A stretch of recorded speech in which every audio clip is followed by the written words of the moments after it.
மேட்டூர் அணையில் இருந்து தண்ணீர் திறக்கப்படாததை கண்டித்து நாகை மாவட்டம் முடிகொண்டான் ஆற்றில் விவசாயிகள் நடத்திய நூதன போராட்டத்தால் பரபரப்பு காணப்பட்டது. ஜூன் 12ஆம் தேதி மேட்டூர் அணையிலிருந்து தண்ணீர் திறக்கப்படாததை கண்டித்து நாகை மாவட்டத்தில் தொடர் போராட்டங்கள் நடைபெற்று வருகிறது.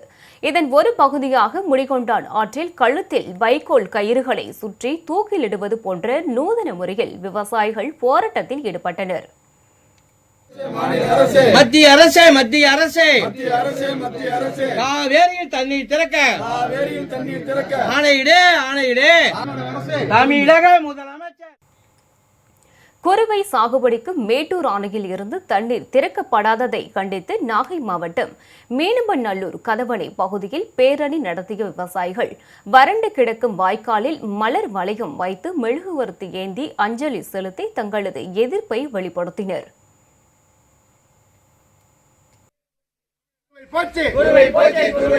விவசாயிகளின் வாழ்வாதாரம் போச்சே.